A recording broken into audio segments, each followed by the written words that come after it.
dit, je me sens déjà bien. Je me sens déjà bien. Et savoir cela, c'est que la Bible est tout entière. Elle est pleine de promesses. Alors chaque promesse dans la Bible, elle est liée. Que ce soit dans l'Ancien Testament, que ce soit dans le Nouveau, elle est pleine. Elle est sur des bonnes situations. Quelle est la promesse qui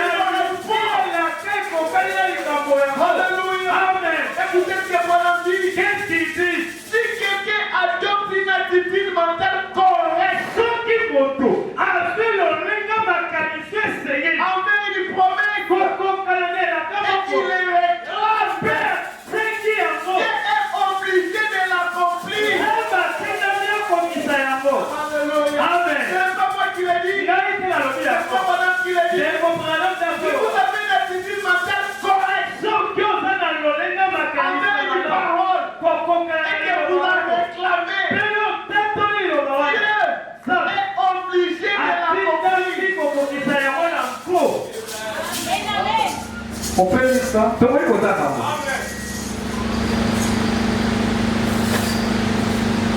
Oh Seigneur, et tes enfants comprennent. La prédication de Dieu qui lui a paragraphe 7 ou 12 de brochures papier. Ce n'est pas moi. C'est Frère Branham. Frère Branham. Interprète divin de la parole en ce moment. Écoutez ce qu'il dit. Qu'est-ce qu'il dit? Je déclare publiquement ce soir, pour ce matin, que si les gens adoptent l'attitude mentale correcte, avec une quelconque promesse divine, alléluia, que Dieu a fait et qu'il les revendique comme étant la leur, Dieu l'accomplira. Alléluia. Oh, merci Seigneur.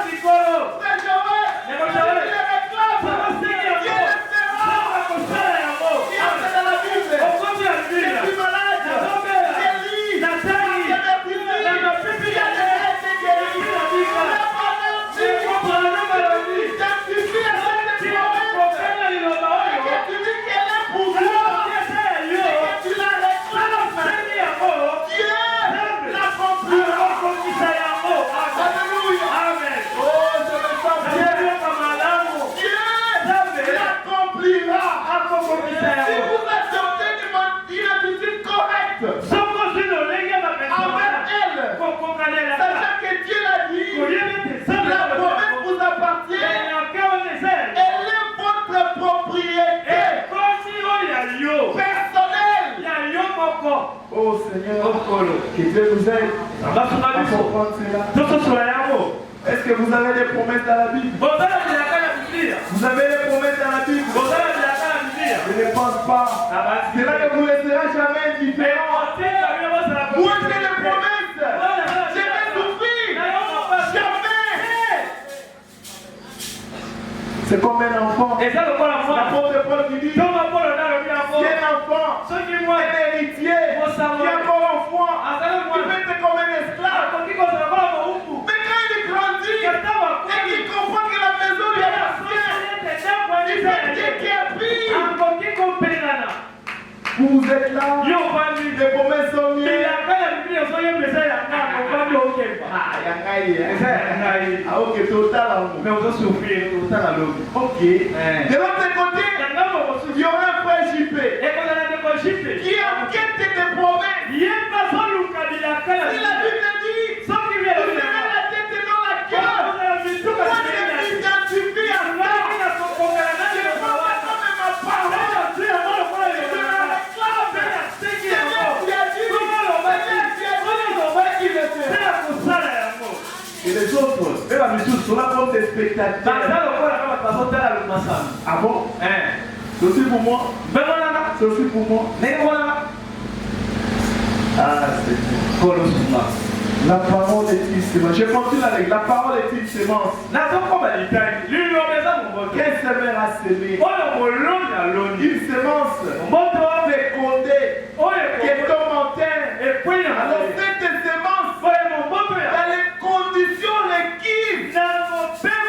soleil de l'humidité. Elle manifestera la vie qui est en elle.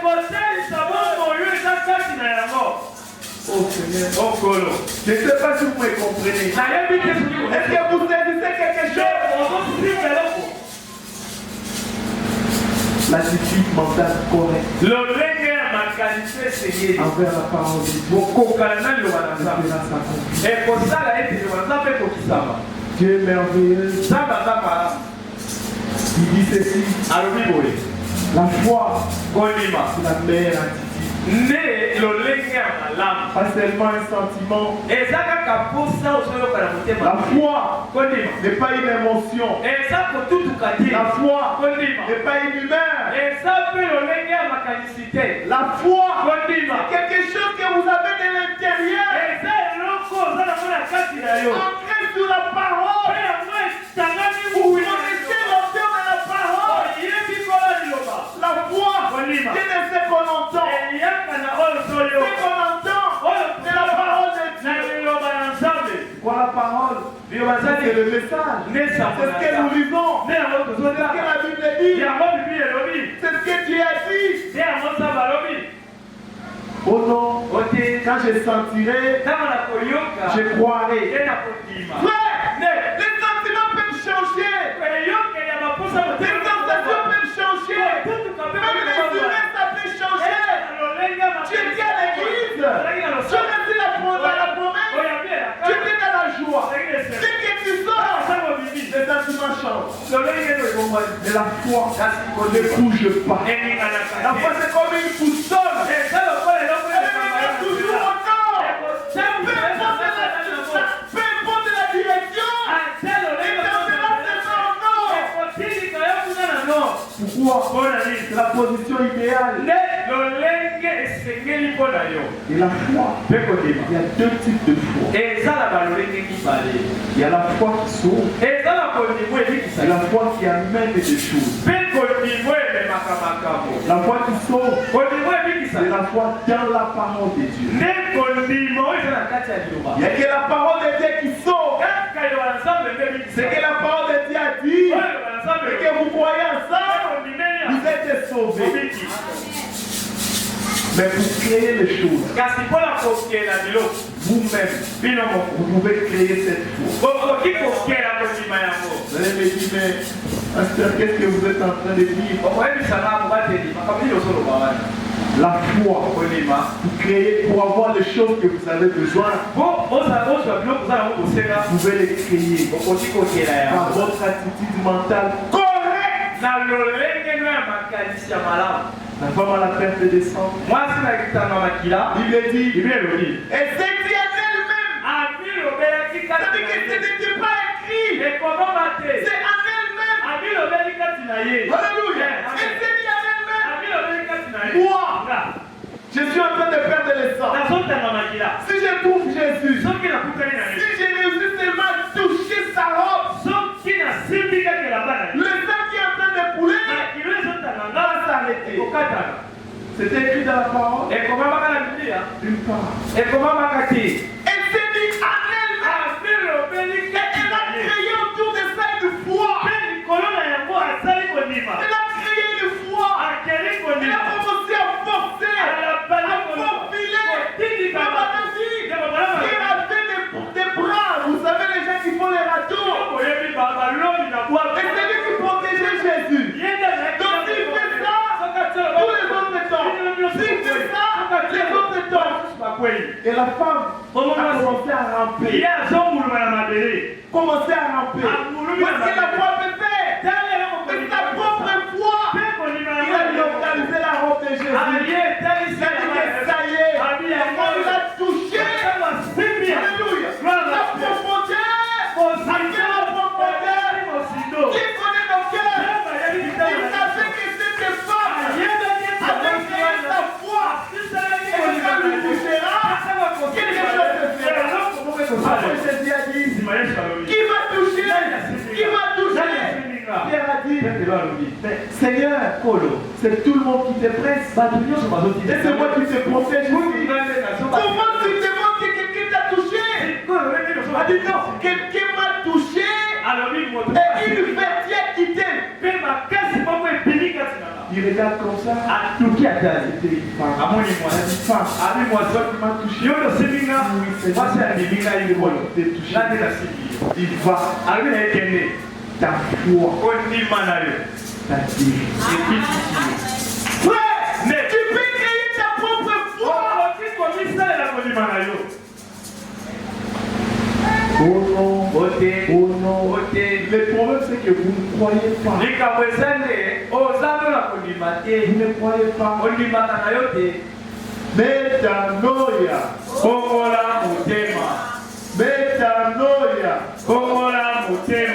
Ne dormez pas. Je continue. Je dis que je ne serai pas long. La foi, c'est la paix attitude. Les situations arriveront. Que vous le vouliez ou pas, les situations arriveront. Vous attendez que Dieu fasse quelque chose. C'est bien bon. Et quelle est l'attitude que vous avez? Quelle est l'attitude que vous avez? Oh non, quand je sentirai, je croirai. Alors que Dieu dit, quand tu crois, celui qui croit verra. La gloire de Dieu. Mais voilà la gloire de Dieu. Commence par quoi? Ayez confiance en Dieu. C'est lui qui a fait la promesse. Et il est fidèle. Il ne faillit jamais. Tout ce qu'il a dit arrive. Et Josué savait. Il lui a dit, Josué fils de Nun, je vais commencer à t'élever. Tout ce que j'ai dit à Moïse, mon serviteur, observe ça. Ne t'en détourne ni à gauche ni à droite. Parce que c'est alors que tu réussiras. Je serai avec toi. Comme j'étais avec Moïse. Il me tiendra devant toi. C'est ce que Josué avait retenu. Il me tiendra devant toi. Ce n'est pas les humains. Ce n'est pas la nature. Il a dit que la vie pouvait se tenir devant lui. Il a parlé au soleil. Soleil, c'est Dieu créateur. Il m'a dit, il me tiendra devant moi. C'est le toi soleil. Arrête-toi là. Et le soleil s'est arrêté. Pourquoi? L'attitude, la foi dans la parole. C'est pourquoi, frère, vous pouvez oublier tout. Ne n'oubliez jamais. C'est prendre votre foi et la placer dans la parole. Ne vous détournez pas. Restez sur la parole. C'est pour l'avantage que les autres interprétations peuvent vous donner. Oh non, ceci. Oh non, c'est là. Oh non, ceci. Pour rester avec la parole. Parce que la parole qui vous amènera au ciel. C'est que la parole qui vous justifiera. C'est que la parole qui fera en sorte que vous ayez la vie de Jésus. Parce qu'aujourd'hui, il y a beaucoup de choses. Josué Caleb, ils connaissaient ça. Ils avaient l'attitude correcte avec chaque promesse de Dieu. C'est pour ça que Josué, ils sont arrivés au pays d'Aï. Ils avancent comme ça. C'était un tout petit pays. Alors ils ont terrassé les grands pays. Voilà que ces soldats commencent à mourir. Ils avancent comme ça, les soldats meurent. Ils avancent comme ça, les soldats meurent. Je dois dire non. Dieu m'a dit, il me tiendra devant moi. Quand je suis prêt, c'est moi Josué, je suis derrière sa parole. C'est qu'il y a un problème. Frère, le problème n'est jamais chez Dieu. Le problème c'est chez nous. Ça doit changer l'attitude. Je Seigneur, qu'est-ce qu'il ne va pas? Tu m'as dit, rien ne tiendra devant nous. Voilà ce petit pays. Et Dieu est obligé de répondre. Quand nous venons de les lire, si vous vous identifiez à la promesse, et vous voyez que la promesse est votre, et que vous la réclamez, Dieu agira. Dieu lui a dit, écoute Josué, il y a un problème. Le manteau de Chinéa est dans votre camp. Il y a un péché au milieu de vous. Il faut ôter le péché. C'est pour ça que Josué a ôté le péché. Et ils ont avancé. Alors qu'ils avançaient, ils devaient posséder le pays. Remarquez, c'est le même Dieu. Il avait dit à Moïse, c'est le même Dieu qui avait promis à Abraham et qui lui avait donné Canaan. Et c'est la même promesse de Moïse qui continuait. Dieu avait dit, c'est un pays où coule le lait et le miel. Est-ce que c'était comme ça? Après Josué dit, 12 espions allez-y. Allez d'abord vérifier la promesse de Dieu. Est-ce que Dieu avait menti ou pas? Suivez très bien. Allez vérifier. Voici Dieu avait menti ou pas. Les espions sont entrés. Ils ont regardé. Quelle était la promesse de Dieu? Il a dit, je vous donne le pays où le lait et le miel. Ils sont arrivés, ils ont regardé des grappes de raisins. C'était exactement comme Dieu l'avait promis. Mais ils ont changé d'objectif. Ils ont commencé à regarder autre chose. Les habitants, les fils d'Anak, ils sont grands comme ça. Ils étaient comme des petits sauterelles. Ils sont rentrés donner les rapports. Moïse, le pays là, exactement comme Dieu l'a dit. Mais nous ne pouvons pas nous emparer de ça. Pourquoi? Parce qu'il y a des fils d'Anak. C'est ça l'incrédulité. Josué a dit, lui et Caleb, il a dit Moïse, Dieu nous a fait la promesse. Nous allons nous accrocher à la promesse de Dieu plutôt qu'à l'obstacle. Voilà pourquoi les gens ne reçoivent pas ce qu'ils demandent. Parce qu'ils regardent à l'obstacle. Quand ils veulent avancer, il y a l'obstacle. Écoutez, pour les soldats, c'est la guerre qui est réservée. On t'appelle soldat, c'est la guerre qui t'est réservée. Et la guerre, on tire à bout portant. Si tu n'es pas vigilant, tu vas mourir. Vous êtes obligé de passer par la guerre. Les soldats arriveront. Mais au-delà de ça, tu as dit des promesses. Regardez à la promesse. Si tu veux réussir, tournez les yeux vers la promesse. C'est celui qui a fait la promesse. Parce que la Bible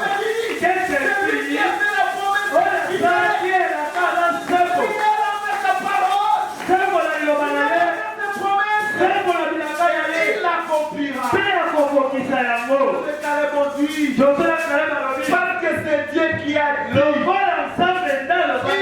fera. Lèvons-nous, parlons-nous des chrétiens. Amen. C'est l'attitude qu'on doit voir. Vous aussi levez-vous. Toutes vos promesses. Il sera du tout final. Il sera du demandera. Alors que la puissance est Dieu là. Alors que Dieu vous a dit, je suis au milieu de vous. Je ne suis pas venu vous apporter la paix. Je suis venu vous apporter la pitié. Pourquoi m'a été donné la ciel? C'est vous qui l'avez fait l'utiliser. Jusqu'à quand vous allez pleurer alors que vous avez tout entre les mains? d'attitude. Changer d'attitude. Changer d'attitude. Chaque promesse dans la Bible est là pour vous. Identifiez-vous à ça. Et Dieu l'accomplira. Amen. Amen. C'est le même Dieu. Pourquoi il doit bénir l'autre? Il ne pas te bénir. C'est une question. C'est le même Dieu. Pourquoi il doit exaucer l'un et ne pas t'exaucer? Pose-toi la question. Sinon change d'attitude. Chez Dieu, il n'y a pas d'acception. Il n'y a pas de favoritisme. Nous sommes tous égaux. Mais pourquoi l'autre n'a pas l'attitude? Quand on te présente la parole, tu la reçois. Si tu la reçois, tu le mets en pratique. Ou tu prends les soucis et tu fais la parole. Oui. Vous connaissez la parabole du Seigneur? Il y a d'autres grains qui étaient tombés parmi les épines. Et Jésus a interprété. Il dit que ça va aussi pousser. Comme il y a des épines, les épines vont trouer les feuilles. Et il a dit que ce sont les soucis.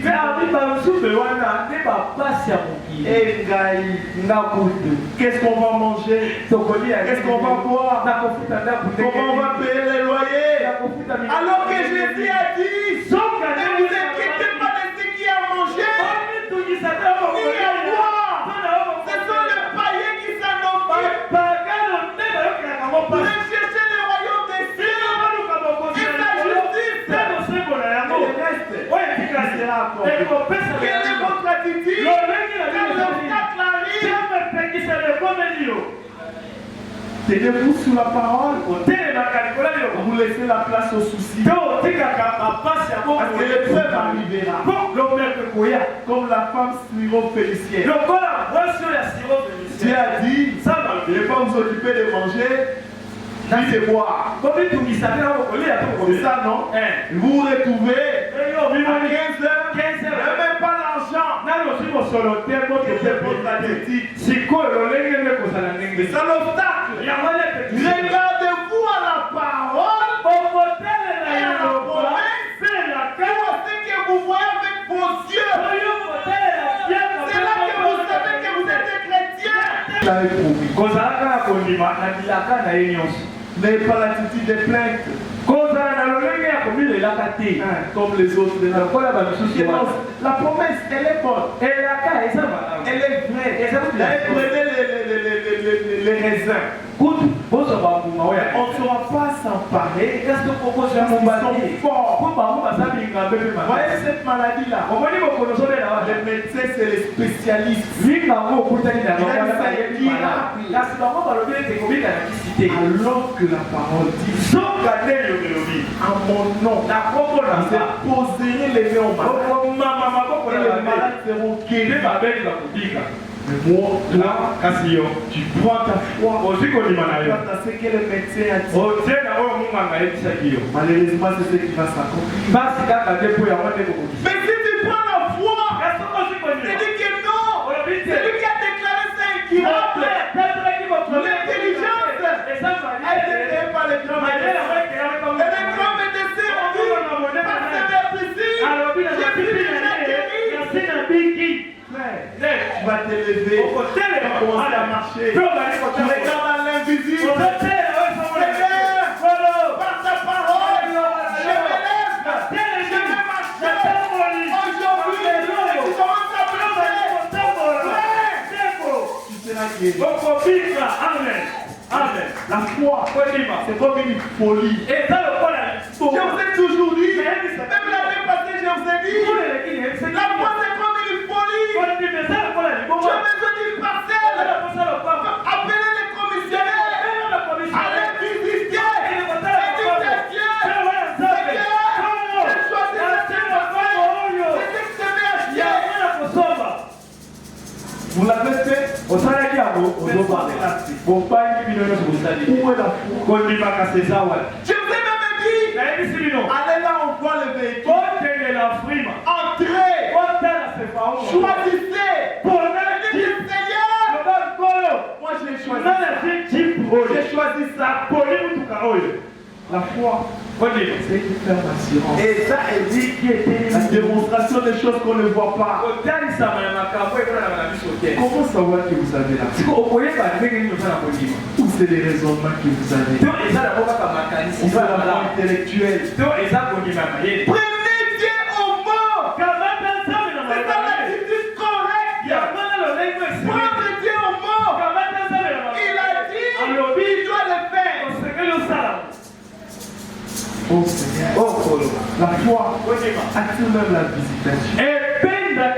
Pour les résultats. On a parlé de la femme à la perte des sangs. La foi ne discute pas. Elle ne négocie pas. Mais elle agit selon la parole de Dieu. Dieu l'a dit. Parce que la confiance que l'on a de la parole est fondée sur la capacité de celui qui l'a déclaré à l'accomplir.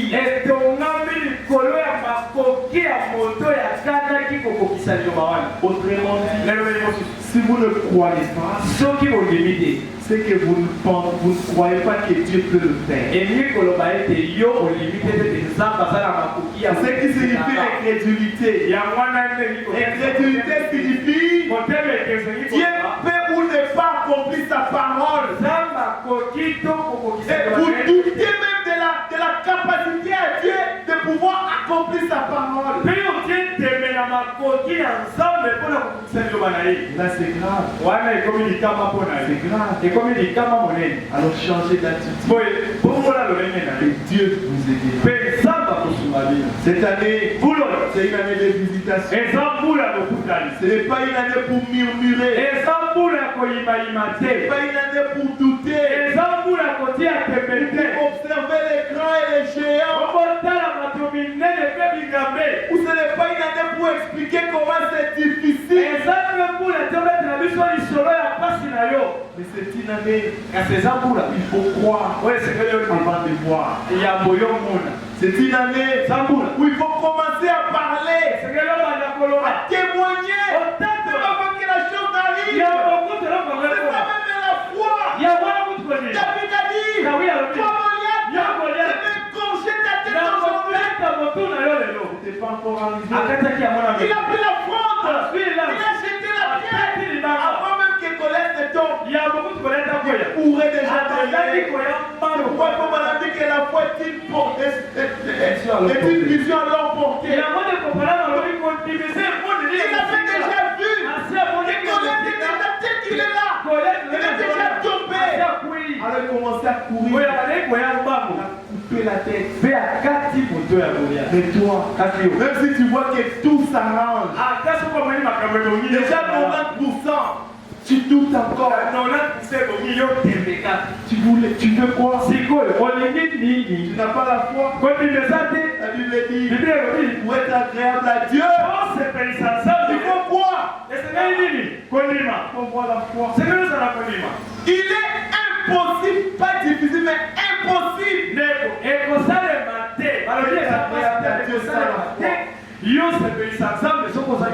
c'est la meilleure attitude. Parce que Dieu, on ne le voit pas, on le croit. Alors aujourd'hui, je t'appelle à changer ton attitude. Et la visitation te suivra. Et les résultats ne tarderont pas. Et tu as changé d'attitude. Tu as appelé Dieu à agir. Tu fais de lui quelqu'un de confiance. Je vois que tout ce que tu as dit, tu le feras. Et cette promesse ici correspond à ma situation. Voilà pourquoi je la réclame. Seigneur, accomplis cela. Demain, aujourd'hui, et Dieu le fera. Il le fera. Seigneur, change mon attitude. Il le fera.